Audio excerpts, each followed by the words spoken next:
What if I told you about one smart marketing tip that increases lead generation? Here's the tip: focus on the call to action. Many businesses I talk with aren't paying much attention to their CTAs. If they are, they're just giving it a glance, when it's actually the most important thing to focus on for lead generation. So, today we're going to talk about what call to action CTAs are and how to add or improve them in all of your marketing.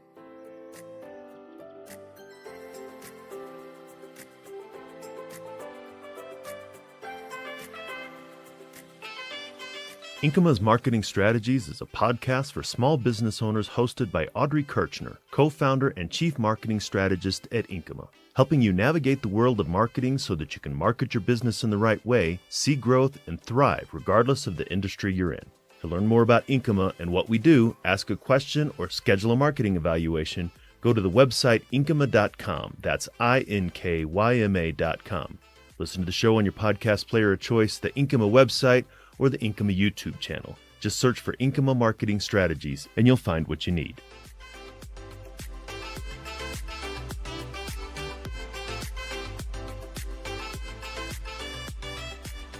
Okay, so a little bit of housekeeping stuff. Links to previous episodes I'm going to mention, products I might mention, all those links are going to be in the show notes. To get to the show notes, go to the website, inkyma.com, find the episode. Everything will be there, including a rough transcript of the entire episode. So if you've listened and you're looking to go back to one specific thing, you can absolutely look that up and read it. When I talk about products, we usually are partners with many of the ones that I talk about. So you'll see affiliate links in there. And yes, if you click on them, which we would love for you to do, we do get a small commission. Think about it as saying thanks, buying us a cup of coffee for generating all this great content for you. So if you want to consider purchasing it, like you're like, yeah, I'm all over that, I want it, please use our links. We'd love it if you did. Okay, call to actions. Let's start at the beginning. What are they? So here's my definition of what they are. They're you telling potential clients what to do next for you, with you. Oftentimes, people don't know. Like, it may seem obvious to you because you're in the weeds with your business. You know the ins, the outs, the things. You have it all mapped out in your head. That doesn't necessarily mean the rest of us know, right? There have been many times where I've gone to a site or I've seen something. I'm like, wow, I want to know more about this. And I've got to sit and figure out what to do next. Most of the time I don't. I'm like, I'll come back to it later or something. A very small percentage of people will actually sit and figure it out because it takes time, it takes brain power. And then in the process of figuring it out, the dog barks, the kid needs something, you have to go someplace, you were trying to get something done quickly with it 3 minutes you had to spare before you had to get on to the next thing. And so that's why you want to make this super easy for them. And so when people tell themselves, oh, I'll come back to it later, they usually don't because it's out of sight, out of mind. They forget about it. Maybe they left the browser window open if you're lucky, maybe not. So that's why call to actions and paying attention to them and focusing on them is what I consider a smart marketing tip, meaning market your business smarter, not harder.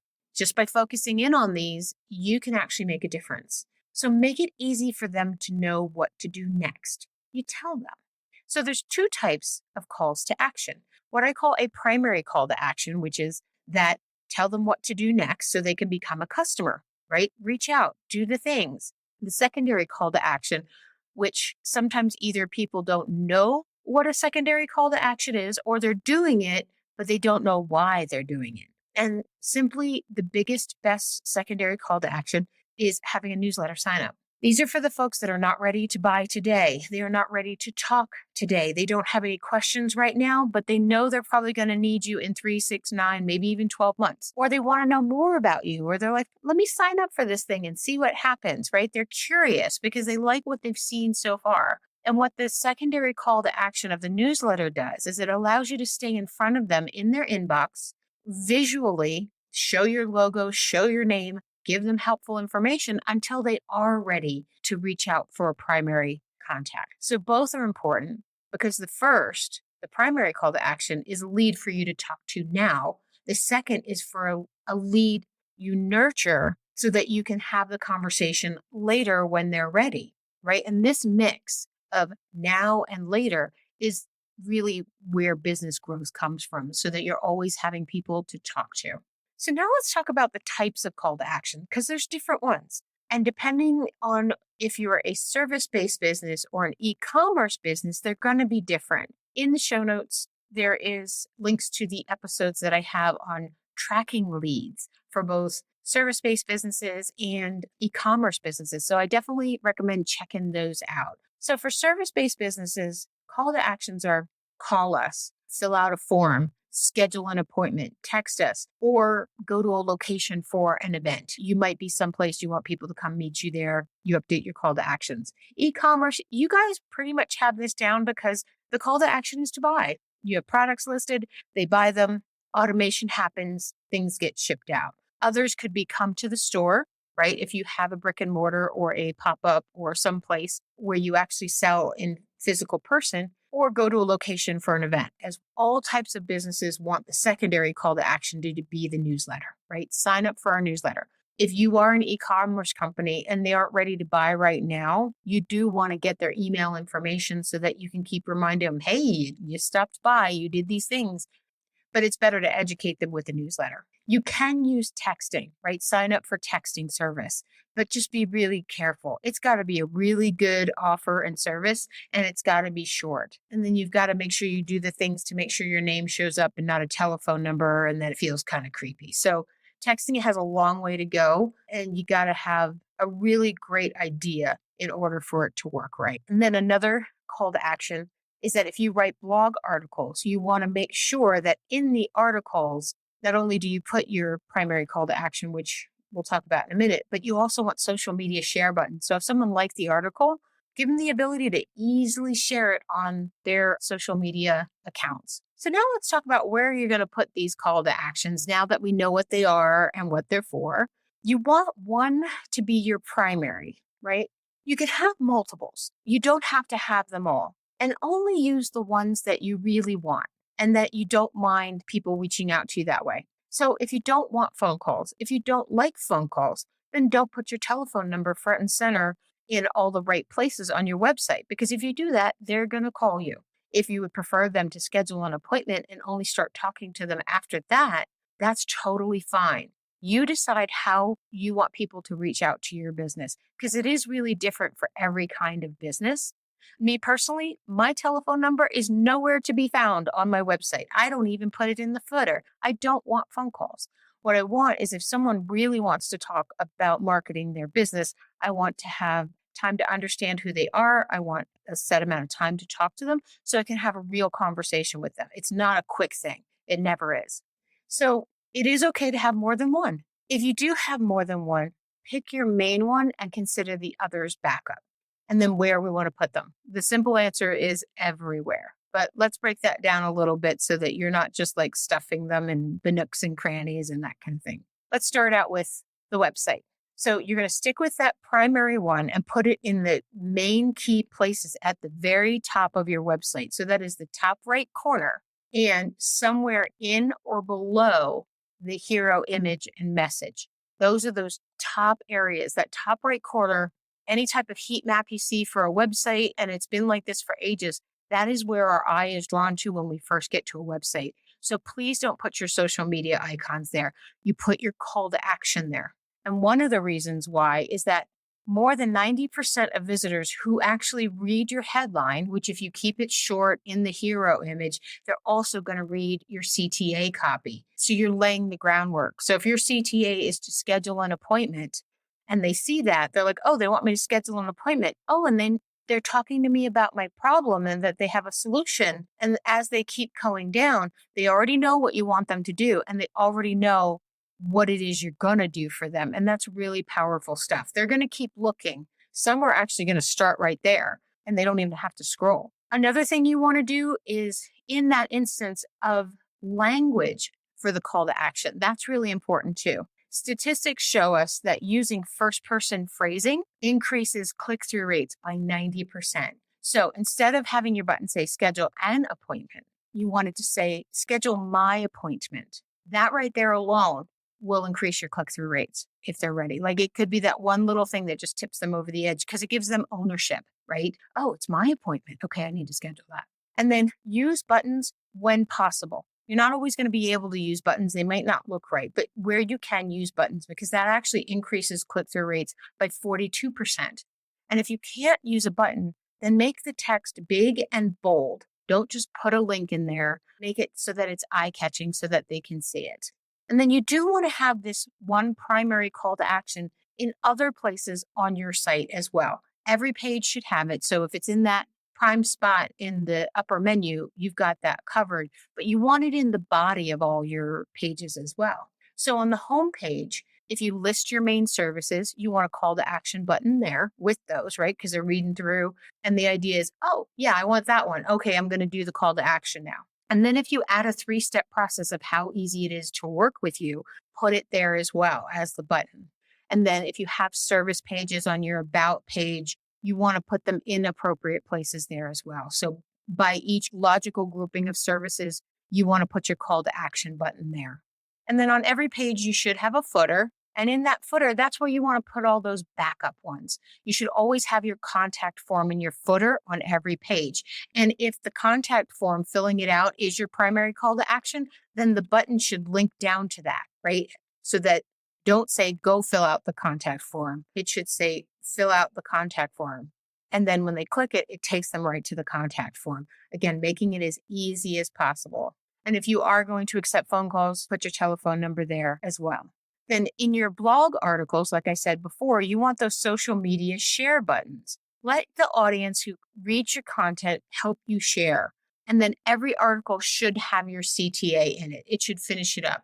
For more information about what we just talked about, if you need help with services, if you need something, do this. Put in the call to action. Because if they share that and the person's just reading the article, that may be enough for them to click through and take that action. So let's move on and talk about what you should do in your emails. Articles, if you're doing a newsletter and you have articles, you should be following this format. You put the article title, an image, and then a snippet of the article to get them engaged, and then a read more or finish reading on my website button that clicks them back through to the article to finish reading it. That's going to increase your website visits. It's going to give them a better experience, and then it's going to allow them to browse all of your other content. So don't put everything in just the email. In that email, especially, I recommend doing one article, and then you can list a product or a service that you want to highlight. Maybe you have a special running, and then that should have the CTA button for that specifically as well. Buy, schedule,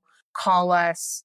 You really want to keep this simple. You don't want to stuff your emails, right? Don't put in 8 articles, because if you put in 8 articles, they're only going to read one, and it's going to defeat the purpose of sharing all that content. One article, one email, send more frequently is what you want them to do. And then having just the one item for review or highlighting your top services, keep it small with one call to action. Schedule your service. Call us for more information, whatever it's going to be, but keep it the same. And then don't forget about your social media pages. They need call to actions as well.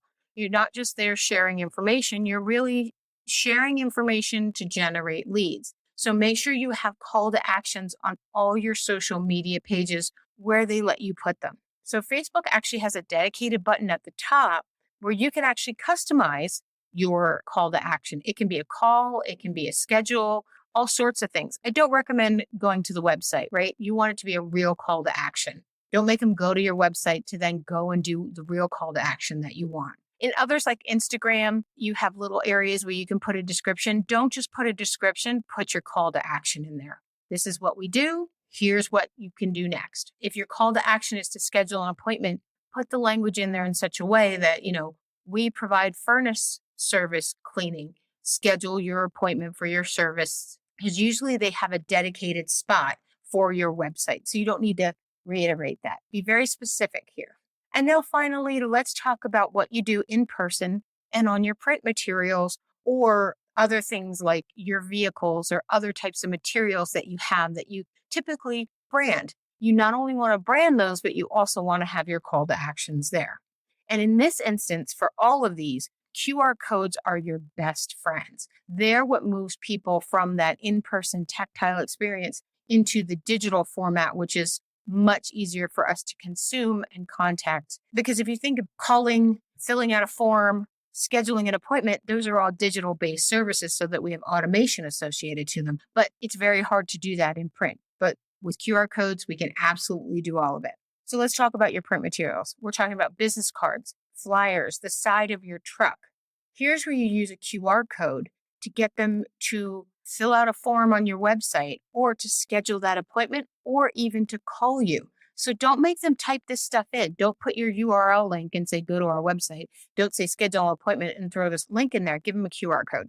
Even if you want them to call, put your telephone number in the QR code so they don't have to type it in. This is to make it easier for them. They may only have a couple of seconds, and the up and down looking to make sure they get the phone number right can be that big of a deterrent. Whereas if you use a QR code and then they click to call you, that makes it so much easier. And then if you're in person, set yourself up for success. Assume that you're going to eventually talk to someone who wants to know more about your products. What do you want them to do? Do you want them to sign up for your newsletter? Do you want them to schedule an appointment? That's going to be based on the conversation you're having with them, and you're going to be able to gauge that. So be prepared with being able to text them whatever it is that you want them to do.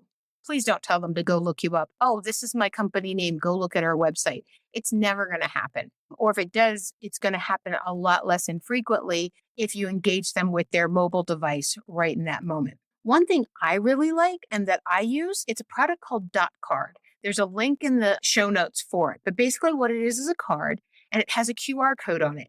And online, you go and fill out your profile. You put your picture in there, your name. You can put your logos in there. You can put pictures in there, all whatever you need to. But then all of your different links. So if they want to schedule an appointment, you can put that link in. Your telephone would be there. Your website. If you have a separate blog, all of it can be there. And it's better than trying to share a contact form, because if you've got an iPhone user talking to an Android user, that sharing of the contact form may be extremely difficult if it happens at all. But with this Dot Card, it doesn't matter what type of technology you're using. The other person could even just have a tablet, and then they could take a picture of it and get your information. And then you can continue to talk about what to do there. So I really think it's cool. I've used it quite a few times. I actually was at a table with people at one point, and I was asking them to sign up for my newsletter. And literally, I gave one person the card, they scanned it, they handed it to the next person, and it made it all the way around the table. It was pretty cool. So now let's talk about how you put this into action where you are right now with your marketing. So I want you to start with your website. It's your biggest marketing assets. The majority of all your marketing pushes people to that website, and that's what they go to look for first. If they look your name up online, they're going to look at your Google My Business listing, and they're going to look at your website. So take a look at your call to actions there and decide if you need to add or update or even delete some that aren't serving you well, if they're not your primary one. You might have too many. Sometimes when people implement this, they put a lot on their site and then they put different ones. They're like, oh, maybe I just make it different everywhere. What you want is to be consistent in your language, in the coloring, because all that differentness is confusing. And when people get confused, they do nothing. If you give them too many choices, they pick the option to do nothing until they get clarity. But again, as I said in the beginning, is if you make them think too hard, they're not going to think about it. They're going to go off and do something else. So even though repetition is boring, it's really the key to getting people to click through. So keep repeating the same message in the same way over and over again, and then that's going to actually get them to take that action. And then don't forget your landing pages. If you have landing pages for specific campaigns like digital ads or newsletter signups, check those as well. Now, when you're done with that, move on to your next biggest marketing campaign. Maybe you do a lot of email. Maybe you do a lot of digital ads, right? Whatever's the next biggest thing that is currently generating leads for you, that's the one that you want to tweak. And then again, stick with the same primary call to action, and then make it match what you put on the website. That repetition and continuity breeds familiarity, and familiarity is what breeds trust. And so last, look at your print materials. You don't have to go through and then completely revamp them all at one time. When you're ready to reprint, or if you've decided to rebrand or redesign, that's when you add those QR codes for your primary main call to action. Don't just default to your website. You have so many different opportunities here. Like I said before, you can use it for your telephone number if you want people to call you instead of making them read the card and then type the number in. They can schedule the appointment right from the document, right? They click on the QR code, it takes them to the scheduler. I put some links in the show notes for a couple different types of schedulers that I like. I like Calendly, I like 10 to 8. And then as of this recording, Google has added scheduling to the Google Workspace accounts. You have to be a standard account or above, but it's nice because it's deeply integrated. I'm playing with it now, and so far I am very excited about it. So here are my final thoughts for you on this. Make it as easy as possible for potential customers to take action with you, right? Tell them what you want them to do and then repeat it over and over and over again and make it super simple for them to do. That's it. That is the smart marketing tip right there. And that's how you're going to get more leads, is if you make it simple and very, very intuitive for them to use. So through this process, when you implement it, you are going to get more leads, right? I've seen it happen over and over again. I can't tell you how many websites I have built. We've put all of these in place and leads start coming in. And then I can't tell you how many times I've had the conversation with the client who is missing the leads, not calling them back, not seeing the emails because they're not checking, right? They're not doing the simple act of actually looking to see if they have any leads on a daily, sometimes more than once a day basis. So make sure you or someone on your team is assigned this task to check that email address. Make sure that when appointments get scheduled, they're on the right person's calendar. And if someone calls, if you can't pick up the phone, make sure you call them back. Follow through on your leads, because following through on the leads is actually how your business grows, not just getting the leads. Here at Inkyma, we love to give back to the business community. I provide a 45-minute free consultation to talk about whatever you want to help you market and grow your business. You can talk to me about using our services to help you create CTAs that will help you generate more leads, or we can talk about search engine optimization. We can talk about whatever you want. My goal is to get you the information you need in those 45 minutes. You can fill out our contact form on the website, inkyma.com, inkyma.com. That's also where you go to schedule that 45-minute consultation. It's my call to action button in the upper right-hand corner. And then if you just need information, I strongly suggest that you sign up for our Marketing Masterminds newsletter. You go to our Marketing Masterminds website. There is a link in the show notes. It's marketingmasterminds.co. And then you get education in your inbox every single week. We're doing videos there for you. We're doing articles. We're doing all sorts of cool things. So I hope you found this information useful and helpful to you to grow your business. If you know other business owners that are looking to do better at lead generation, then absolutely share this episode with them, right? This is going to help them just like it's going to help you. And that's our goal here, is to help the entire business community grow and thrive. Thanks so much for listening, and have an amazing day.